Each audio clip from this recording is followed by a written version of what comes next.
let's talk about the different laws of exponents. So we mean here the integral, zero, and negative exponent.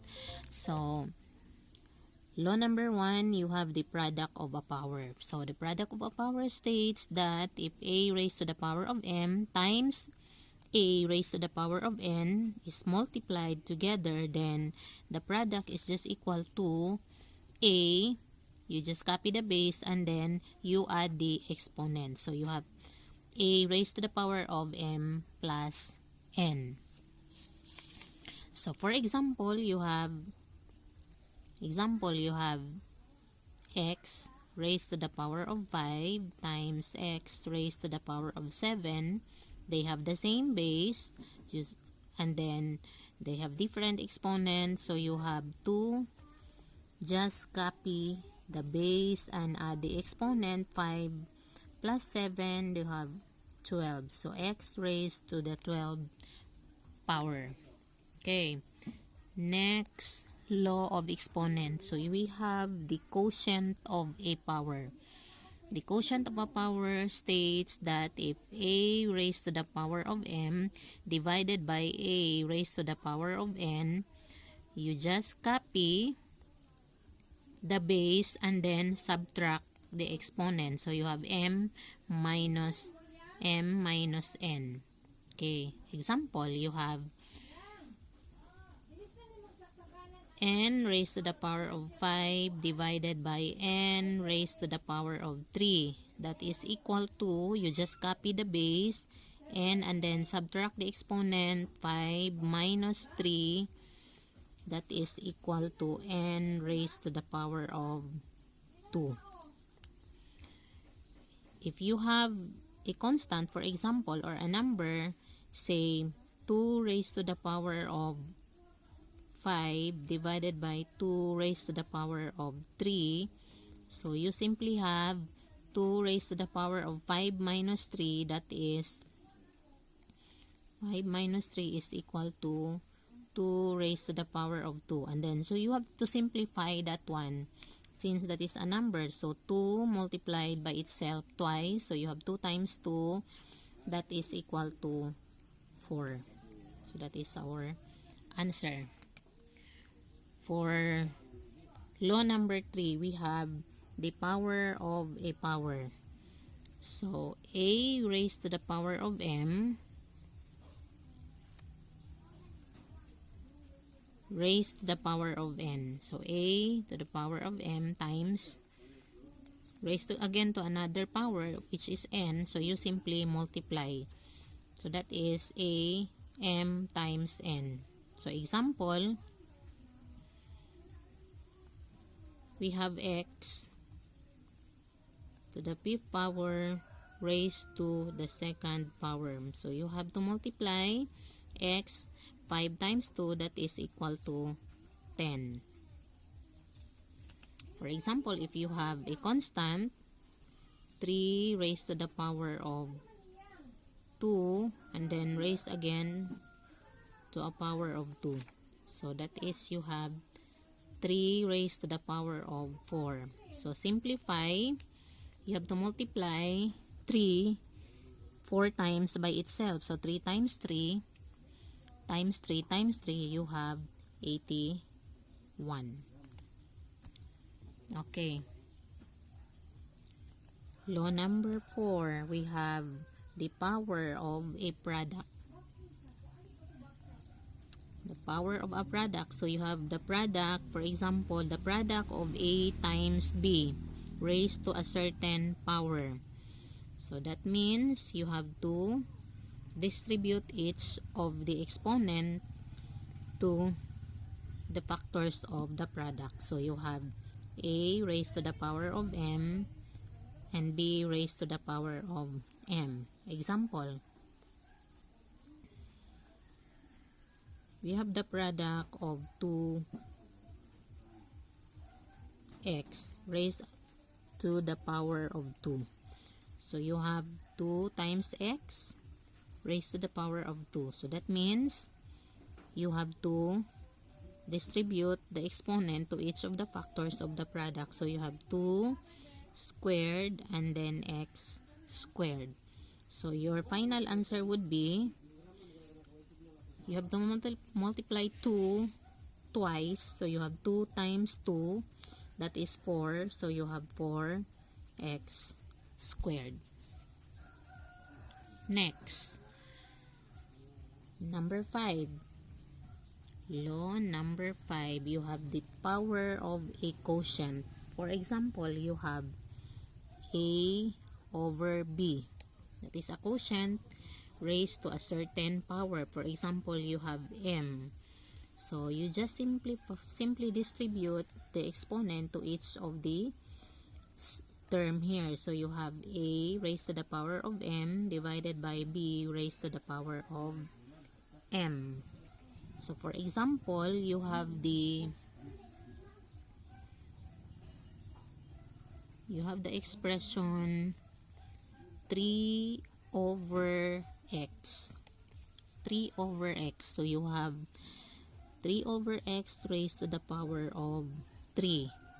So that means you have to distribute each of the exponent to these terms or this expression. So you have 3 raised to the power of 3 divided by x raised to the power of 3. And then simplify, since that is a constant or a number. So how many times you are going to multiply 3 by itself? You have to multiply it 3 times. So 3 times 3 is 9 times 3. You have 27 over x cubed. So that is now our answer. Okay, another rule is, or law is, if we have the zero exponent, so x raised to the 0 power, we have the law that if x or any number or any quantity, however large or small is that, if it is raised to a 0 power, that is always equal to 1. How did we come up with that 1? So for example, if you are going to apply the law of exponent, since say we have this one, x raised to the power of 3 divided by x raised to the power of 3. So if we are going to apply the second law, which is this one, so you have to subtract the exponent. So that means x is equal to 3 minus 3, that is equal to x raised to the 0 power. And x raised to the 0 power is just equal to 1. So if we directly would cancel that one, x cubed divided by x cubed is always equal to 1. So that is how we come up with that zero exponent. Okay, another one. What about if we have a negative exponent? For example, okay, we have the rule first or the law first. If we have x raised to the power of a negative number, so you always have to make it positive by finding the reciprocal of that expression, x raised to the power of positive n. So you always have to make the exponent positive by making or finding the reciprocal of that expression and have the positive exponent. So for example, we have here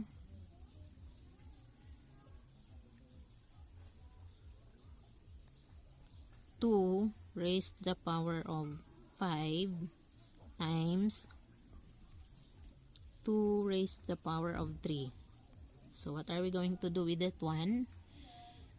That is, you have the base, and then what you are going to do with the exponent, negative 5 plus 3, you just have to add the exponent. Simplify, 2 raised to the power of negative 5 plus 3, that is negative 2. So we have to make this positive so that we can simplify this one. So that means 1 over 2 raised to the power of positive 2. So that is positive now. We can simplify now the expression. So that is 1 over 2 raised to the power of 2, multiply 2 twice by itself. So you have 2 times 2 is 4. So that is now our answer.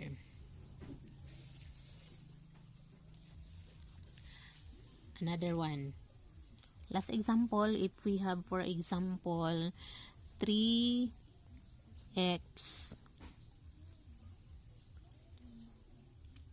y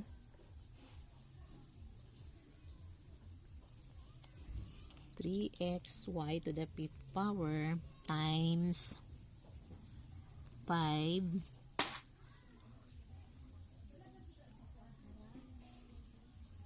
x squared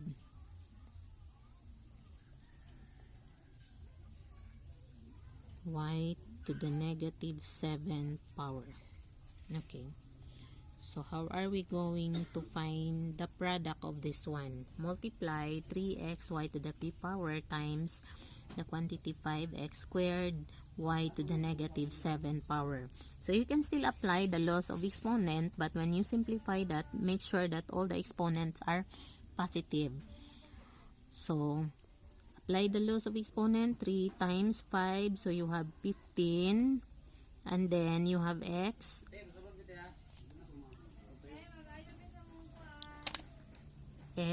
and then we have to add the exponent. 1 plus 2 is 3, and then y, you have to add the exponent.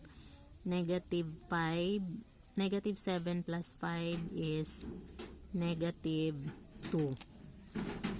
You have now your exponent, of negative y, which is negative 2. You have to make it positive for your final answer. So you have 15x cubed, and then find the reciprocal of that y, negatives raised to the power of negative 2. Make it positive by finding the reciprocal of that y. So we have here now our final answer, 15x cubed over y squared. So you see, it becomes now positive. So this is now our final answer.